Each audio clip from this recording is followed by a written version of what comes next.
All right, so we're going live with Daniel Matallana today, who's one of our clients. Daniel, when did you join our Advanced Inner Circle program? When was it? Was it a year ago? 6 months ago. Was it only 6 months ago?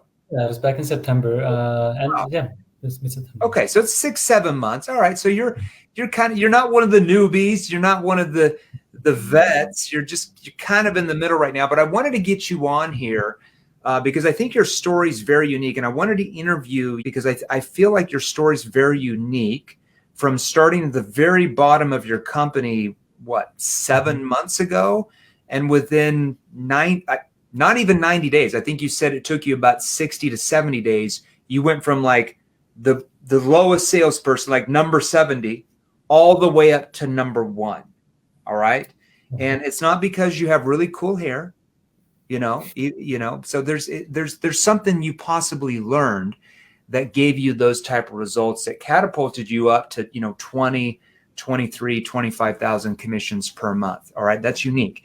And what I like about your story, and we're going to have you drop some knowledge bombs here. So I'm going to ask you some questions about like, hey, when the prospect says this, what do we teach you to do here? And you're going to give that out because everybody wants to hear what you're doing. All right. What I think is very unique about you is that English is your second language, not even your first language, and you're primarily selling to English speaking prospects. How's that even possible?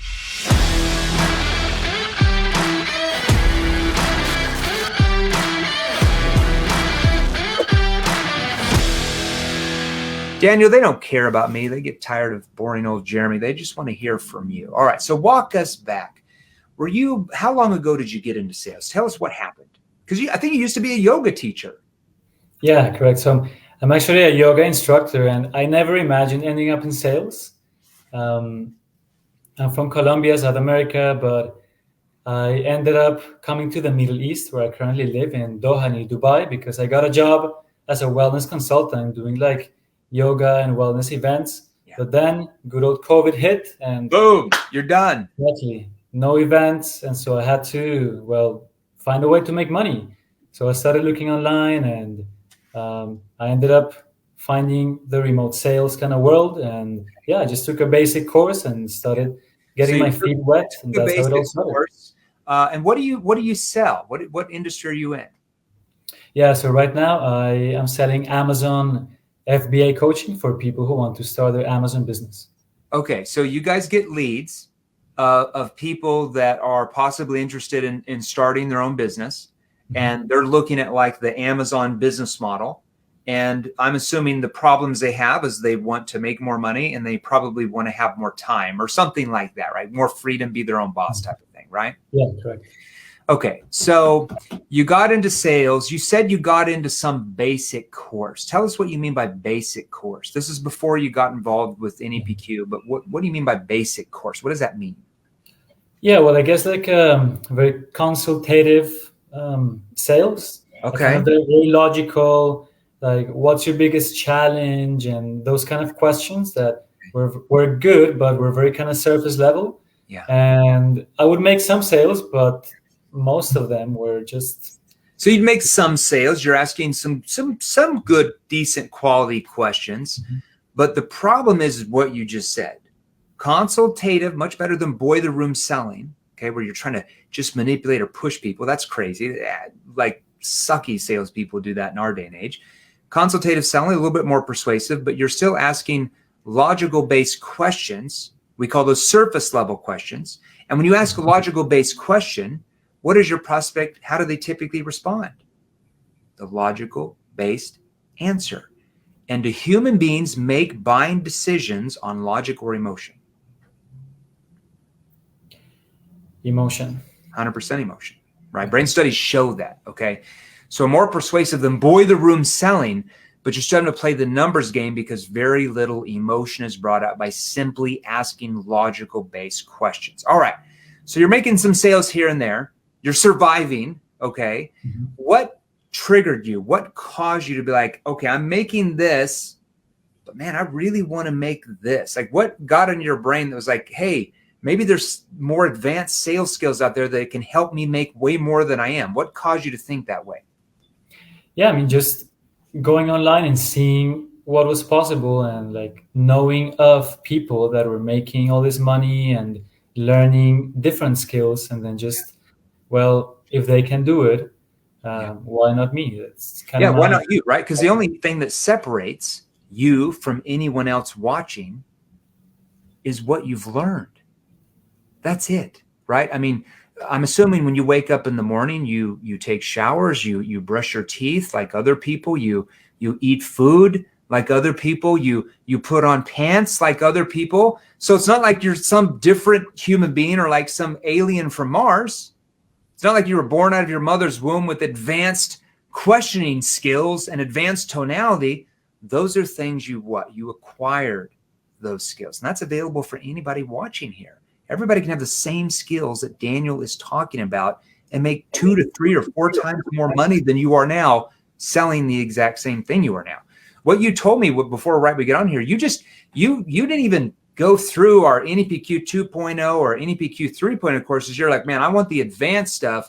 I'm jumping right into advanced inner circle. What was your mindset on why you wanted to jump straight into the advanced inner circle?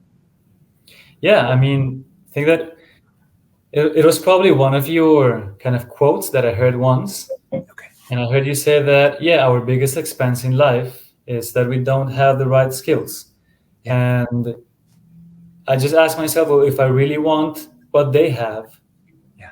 why not just go directly to learning from the best?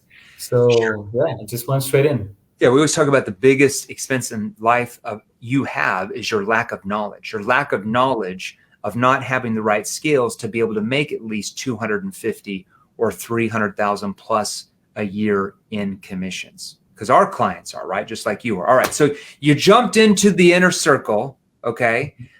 You started applying what we taught you. You started learning connecting questions and situation questions and problem awareness and solution awareness. And we showed you how to tie that into your industry and make it industry specific. What were can you give us like let's say the top 3 differences once you started learning that, before we give them any examples, because I'm going to have you give them some examples here of what we've taught you so it'll help them sell more of what they do. Can you give me like, what were the top 3 things you noticed that just changed very quickly in the first couple of months after you started using NEPQ in your sales structure and your conversations compared to what you were doing before? What were the top 3 things you noticed from your prospects? Yeah, well, for me personally, I felt more authentic and relaxed because I'm already naturally like a calm person, and that's why I was a yoga instructor before, right? But before, when I started learning sales and I had to like pressure people and just put them in awkward situations, I didn't feel good about it. Whereas with NEPQ, it's more low key, laid back, very neutral, and it felt more natural to my personality. And I felt that I could do more calls without. So Tired. you you felt more comfortable in even doing your calls. So, like a lot of salespeople, like kind of like you said before, a lot of salespeople, because of the way they're taught, most human beings are not overly aggressive human beings that want to manipulate people, that want to push them like that. Most people, 95% of the population is not like that. Okay. So a big problem a lot of salespeople have is they're not like that. So they're trying to be like that, but they're having this internal struggle in their brain. And that triggers like rejection and fear. And they never want to get on sales calls. In fact, they'll pull up to a customer's home that they're supposed to go in and do a presentation, and they'll hope and pray that they don't come to the door. Or they'll call somebody and be on the phone and hope and pray that they don't answer, even though they don't make any money if they don't make the sale. So why is that? Because of the way they've been taught how to sell makes them extremely uncomfortable. And if we feel extremely uncomfortable ourselves, do we not think that that's coming across in our tonality and our body language when we're talking to our prospects? Okay, so you started feeling comfortable. You're like, hey, I can pick up the phone. I can get on Zoom. This is easy because I feel comfortable. What was another big thing you noticed once you started using NEPQ in your sales structure that we taught you from your prospects? Yeah, prospects would open up and there would be just a more relaxed atmosphere in general. And it's not like I had to put them into corners or create any weird, resistance, but by the flow of the process of the NEPQ process, prospects would naturally start sharing Okay. deeper layers of their Yeah. problems. Is it easier to sell to prospects when they're open and tell you what their real problems and concerns are? Or is it easier to sell when they're more closed off? Yeah, definitely when they're open. That's an easy to answer question. All right. What was it? So your prospects felt way more comfortable. They started opening up, trusting you. If you want to be great at sales, you have to get your prospects to trust you. You do not get your prospects to trust you by getting on calls and saying, "How are you doing today, Amy?" Everybody knows you're not genuinely interested in how their day is going. Let's just all be real. It triggers resistance in most people because they know what you're trying to do. Trust is only built by the skilled questions you learn to ask that builds a massive gap in their brain from where they are, their current state, compared to where they want to be, their objective state. What's the gap? All of these problems that your questioning ability has helped them now see that they have. And if you don't know how to build that gap, that's why a lot of you on here get, "I want to think it over. I need to keep looking around. I can't afford it. Your price is too high. I don't have the time right now." That's exactly why you're getting all of those objections, because you don't know how to build the gap. You can't build the gap by telling them what their problems are. That's just going to go in one ear and out the other. Okay, what's the third thing you noticed from going through an EPQ that's really brought you to a new level? Yeah, well, obviously my commissions check started growing, but it also became more enjoyable. Like I actually started like falling in love with improving my skills every day and practicing. Yeah. And that's awesome because that's how we get better at anything, right? Just like practicing and being more disciplined and dedicated. Yeah, I was out there, in our call center, because we have some of our internal reps for 7th level that work here in our Scottsdale office, and I heard this person on the phone with one of our reps, and I was kind of overhearing the conversation, and I was hearing what was going on from them, and they were describing exactly what you were saying. They felt uncomfortable on their calls. They've gone through all this sales training. And the biggest thing the reps asked one of our reps was like, how can I get confidence? How can I get confidence? Mm-hmm. Do you know that the way you get confidence in doing anything in your life is you know the right skills? Your skills translate into confidence. If you're a neurosurgeon who performs brain surgery and you are not trained in the right skills, and you just try to wing it, and you go into your first surgery, are you going to have confidence in yourself? Hell no, you're not going to have confidence. And that's why salespeople who go into their calls don't have confidence, because what they've been taught doesn't really work. And if it doesn't really work, and you get a lot of sales resistance from your prospects and tons of objections, and you feel like you're fighting every day in a boxing match, you're going to be mentally drained at the end of the day, and you're going to want to get out of sales very, very quickly. I can guarantee you are. The only way you gain confidence is learning the right skills that work with human behavior, because it actually works. And now, what's your newfound confidence compared to what it was 7-8 months ago before you got in the training? What's the difference? I just love making sales. It's like my new favorite hobby. It doesn't even feel like work. I'm thinking about sales all day long. I continue to learn, and I just love it. Yeah, it becomes easy. All right, let's give some knowledge bombs to everybody watching here to help them out, okay? Especially those people who are watching, or just, they're on the sidelines, whatever, just watching everybody make all these sales. We have like 5,600 testimonials in the last 2 years. They're just watching everybody make all these sales that are in their same industry that are crushing them, but they're just sitting on the sidelines, just scared. I want to have confidence. I want to be able to sell more, but I don't know. And they're just sitting on the sidelines. So let's give them some knowledge bombs, and maybe they can jump in the training to start getting the results that you're getting and all of our other clients are getting. All right, let's talk about connecting questions. When you first got on calls 7-8 months ago, before you learned NEPQ, what were you typically saying in that first minute or two? Just give me an example what you were taught how to do before NEPQ. Yeah, well, one thing was to create some kind of fake rapport and just asking them how they're doing and the weather, etc., all that stuff, and that doesn't help. Okay, how do people react to that? Like, hey, how you doing today? How's the weather over there? Like, what would most people do? Or what would you notice from their body language if you had them on Zoom? Yeah, they would just shut down. Just, here we go again. Here we go again. They know what you're doing. All right. So we've taught you how to build real trust that actually works, not fake trust that just doesn't work. It's not authentic because everybody knows you're not interested in the weather, where they live. Everybody knows you're not genuinely interested in how their damn day's going. We all know that. Okay. So give us an example of one good connecting question, because there's, about 4 or so that we've taught you how to ask for your industry. Give us an example of like one good connecting question and why it works so well. Yeah, so just very casual, like, so what made you reach out to us and book this call today? Yeah, so I was just curious, what were you hoping to get out of the call with us today, just so I have a better understanding? Now, Daniel is not saying that you should ask that as your first question, because that would not be the first connecting question you'd ask. That would typically be the last connecting question before you go into situation questions.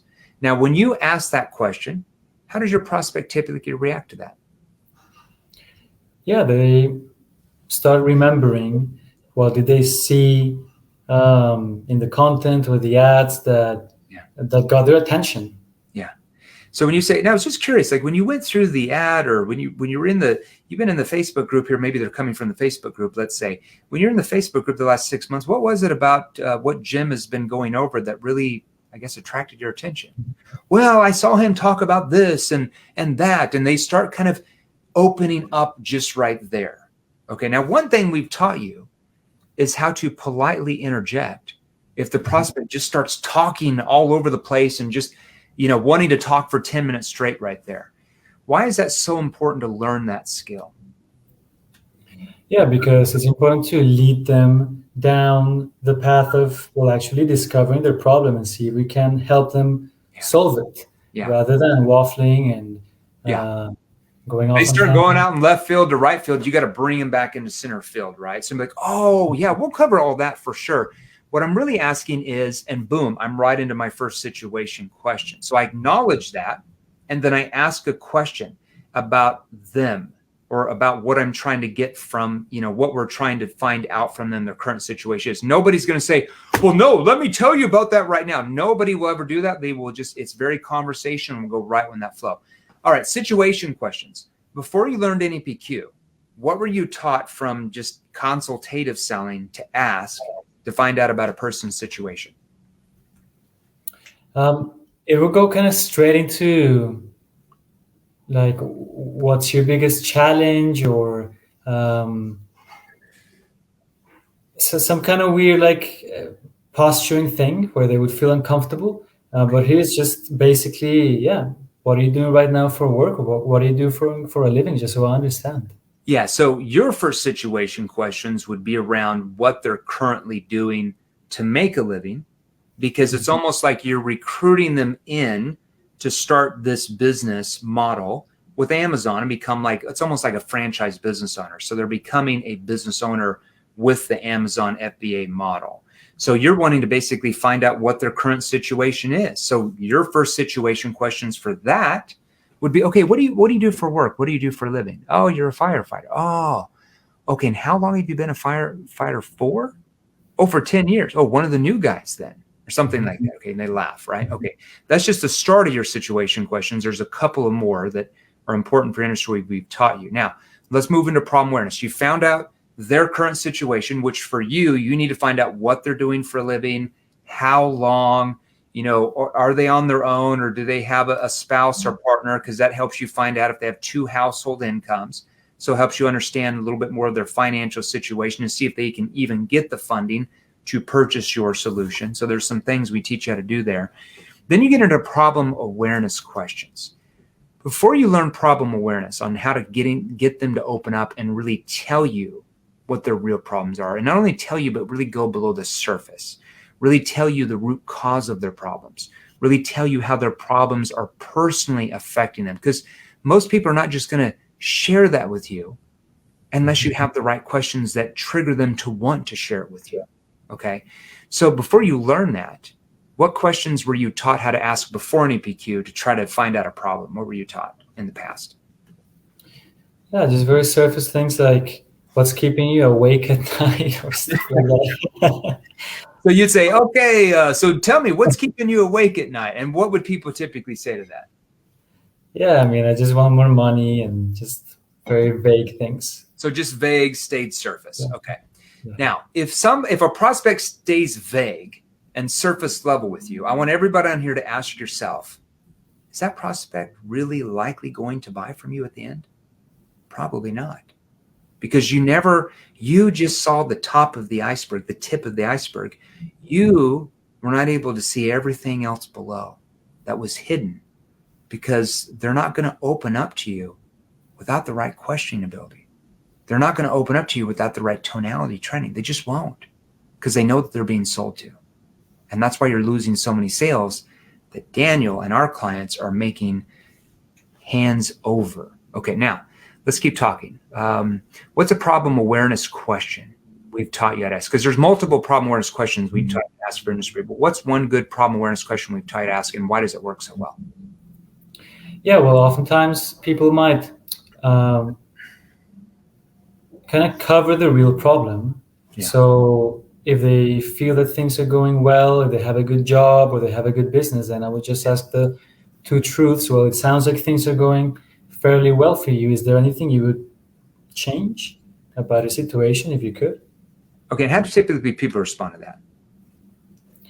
Yeah, they would pause and actually think, yeah, I mean, things are okay, but I would actually like to just have more time with my kids. And yeah. Okay, more time with your kids. Why so important to you now, though? See, probing question. Yeah. So when you're taught how to ask that first problem awareness question, where they could say, yes, I do like what I'm doing, or no, I don't, or they might be in the middle, like, well, I do, but they're kind of hemming and hawing. If they say they like what they already have, or they like what they're already doing, you simply acknowledge it, like, oh, what do you like? What do you enjoy? Because we also want to know what they like and enjoy. And then we come back around and say, and we almost say it in a skeptical tone, and I'll do it to make it industry specific for what you sell. In other industries, it's going to be tweaked a little bit, right? Okay, so help me understand. I mean, to me, it sounds like things are going fairly well with what you're already doing. I mean, is there anything you would change about what you're doing or your situation if you could? Now, why would I use that skeptical tone and facial expression when I'm asking that question? Yeah, because you want them to defend that they do want to change, that they do want something more. Yeah, exactly. Because if I just said, well, to me, it sounds like things are going fairly well with what you're already doing. Is there anything you would change about your situation if you could? Completely different response. Okay. You want to come across with the skepticism of like, why am I even here? Everything's perfect. You don't need me. You don't need us. Everything's perfect. And you're not saying that, but you're coming across with that way of communicating that, which triggers the prospect to defend themselves on why they're actually looking to change. And is it more persuasive, them defending themselves why they need to change now? Is that more persuasive than you telling them why they should change? Yeah. Which do you think the prospect's going to believe more, themselves or you? Right? Of course, they're going to believe themselves, but you have to ask them the questions to get them to persuade themselves. Now, let's talk about solution awareness questions, because now that you've found out their current situation and you've helped them see what their gap looks like. Man, they didn't even know they had these problems, or they didn't feel like their problems were this bad. Now we need to get them to focus on what their future is going to look like once all these newfound problems are actually solved. What does their objective state look like? Solution awareness questions. What's a good example of a solution awareness question we've taught you how to use, and why is it so effective?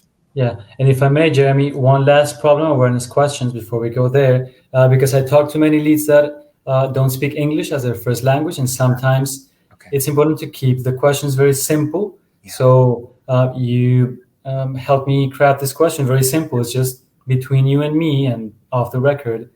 How does that how does that make you feel? Yeah. Off the record, just me and you, how does that make you feel? See, that's a good question. Anytime you want somebody to open up and they're not opening up, Daniel just gave you guys a huge knowledge bomb. You just say, you lean in, and whether you're in person or whether you're on a call, even if you're on a call, you lean in because your tonality is affected by your body language. Or if you're on Zoom or in person, you lean in and you say, hey, just between me and you, off the record, why is this so important to you now? Or anything you want to ask. Okay. So between just me and you, off the record, why look at changing this now? Like, why not push it down the road like unsuccessful people would? Now, hey, between me and you, just off the record, you seemed a bit hesitant when I said XYZ. What's behind that? Okay. You'll open up every single prospect. I don't care if they are the CEO of AT&T or Facebook or Amazon. You are going to open them up where they tell you the freaking truth. Tell me how your prospects react when you do that. Usually they just kind of sigh and they take a moment and reflect and just say, yeah, I mean, I'm just stressed. I'm overwhelmed. And then I would probe on that and more emotion would come up. Yeah. And the sale's made right there. Right there, that's where the sale's made. That's where they've decided in their mind that they trust you, okay, because they've opened up to you. They shared with you their deepest feelings, and you're clarifying and probing off that to help them relive their pain. When you help them relive that pain, what do human beings want to do more than anything in the world when they feel pain? Get away from the pain, solve the pain. It's the way we're wired genetically in our DNA. This is what we're talking about working with human behavior. If you don't know these skills because you're not one of our clients going through our virtual training courses, how many sales are you losing every single day and every single week because you don't know how to do these things? We're giving you little nibbles right now. Now, Daniel, let's talk about consequence questions. Why would we want to ask? Now, consequence questions get your prospect to defend themselves on why they need to make a change now instead of pushing it down the road. Why are consequence questions so important in your mind? Yeah, it gets them to see the possibility of them, failing, not doing anything about that, staying in status quo, and how much would it actually cost them?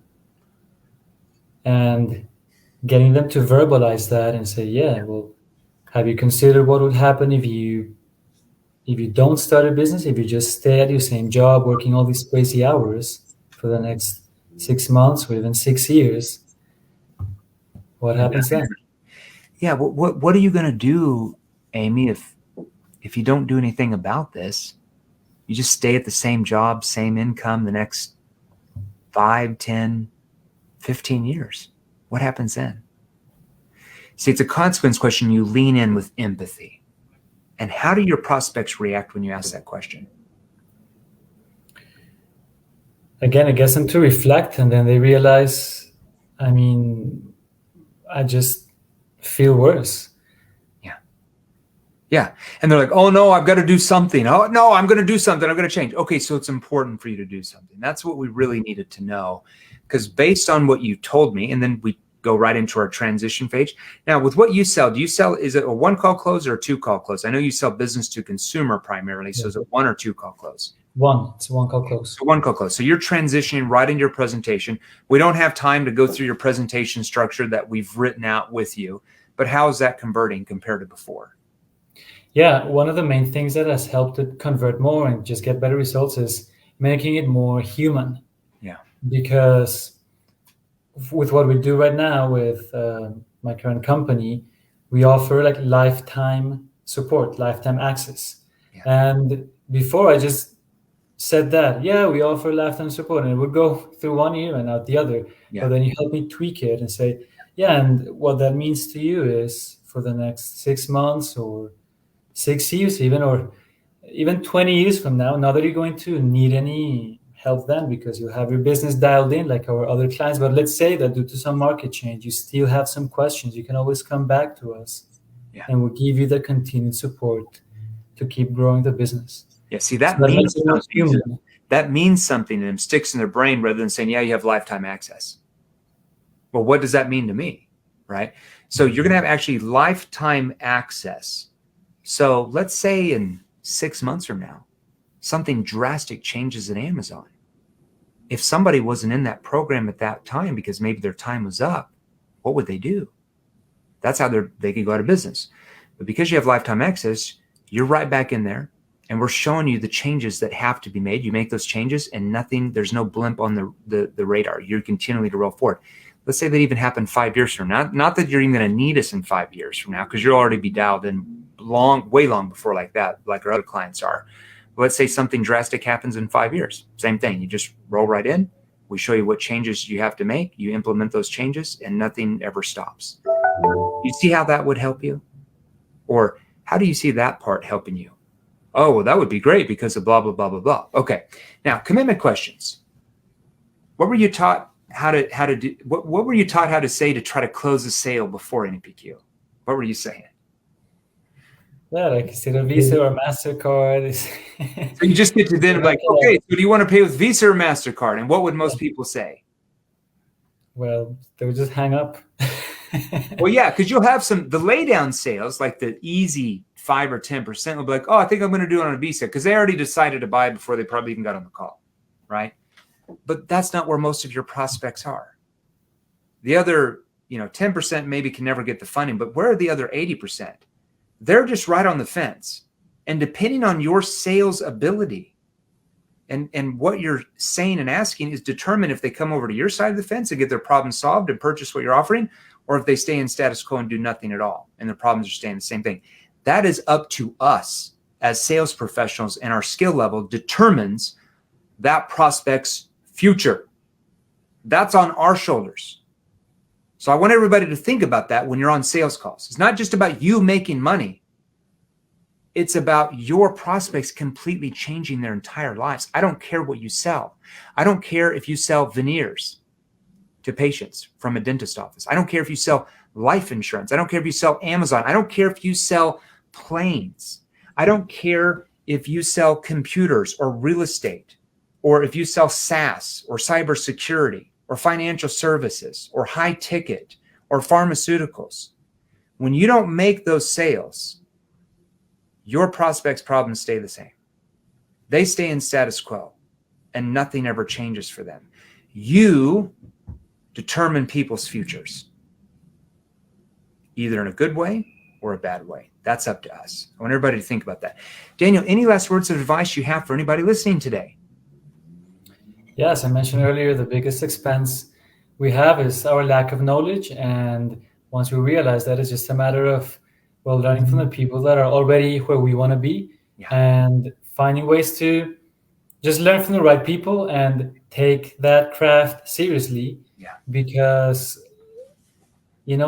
boxing with people all day long and trying to convince people, it's very draining. And I wouldn't imagine myself doing that for the rest of my life. And right now, it's just a matter of continue to improve my skills, because the reason why I'm not making 50 or 100K a month like some of the NEPQ savages out there is just because my skills are not there yet. So it's my responsibility to keep learning so that I can get there. Well, that's a great thing about you. You've been in the training for about 6 months now. You're up to consistently 20 to 25,000 commission months every month. So even if you stayed at that level, you're going to make around 300,000, but you're not wanting to settle for that, because you know that we have clients that sell exactly what you do that make 50,000 a month and 80,000 a month. And just like we have clients in pretty much every industry that make those type of incomes now at this point. Okay. So you're still learning. Daniel is still learning every day. 3 months from now, he's not going to be making 20 to 25 grand a month. He'll be up to 35,000 a month or more. 6 months from now, I guarantee he'll be up over 40. A year from now, I guarantee you he will be up over 50. All it takes are the right skills and learning them continually. All right. So if you are on here listening and you're not one of our clients yet, I don't know what to tell you. If you want to start getting your first 10K commission checks, I don't care what you sell. We train over 160 industries at this point. I guarantee you we're training companies and salespeople in your industry. They're outselling you like crazy, 10 to 1 sometimes, 5 to 1. So if you want to start making 10 grand a month in commissions with what you sell, or 20 grand a month in commissions with what you sell, or 30 or 40 or 50 grand a month in commissions with what you sell, message me directly right now. We'll message you back. We'll even let you book with one of our team members that will go over different training options that you can get into to learn these type of skills that Daniel's talking about. Because if you have the right skills, you have confidence because it works. If you don't have the right skills, you don't have confidence. Doesn't matter how many personal development books you read every day. It doesn't matter how much you meditate. It doesn't matter how much you journal. If you don't have the right skills when the prospect answers the phone and you don't know what to say and ask that trigger them to want to engage and open up, you're going to get slapped in the face. And all that meditation and personal development is going to go out the window extremely quickly. Now, that stuff's good to have, but you have to have the right skills too. Okay. All right. So message me directly, or if you can't figure out how to message me directly, because maybe you're from where I'm at in Arkansas and we have to learn, we're very slow learners down there. I'm just joking. You can message, you can post hashtag NEPQ. So post hashtag NEPQ. We won't get mad if you spell it wrong. And either myself or Marco Cortese, our Chief Revenue Officer, or Matt Ryder, our CEO, will message you with some different training options. All it takes are the right skills. Your right skills give you opportunity. It's not the opportunity. The average salesperson that sells in Daniel's industry does not make 25 grand a month in commissions. The average salesperson's industry makes about 4 grand a month in commissions. The opportunity is there, but you have to have the right skills to make the opportunity really good. It's your skill level that matters the most, 100%. All right, much love. Daniel, thanks for being on. Go get some sleep. What time is it? Is it like 10 o'clock at night there? Yeah, it's 11 p.m. Still have a couple of sales calls. 11 p.m. He's still on sales calls over there in the Middle East. All right, my man. We love you. We'll see you soon. Go get on those calls. We'll talk to you soon, brother. Thanks, everybody. Thanks, everybody. Hey guys, if you enjoyed these, here's another you can watch right over here, Join our free Sales Revolution group. Click the link below, join us, and we're gonna help you. Thanks for watching. We'll see you real soon.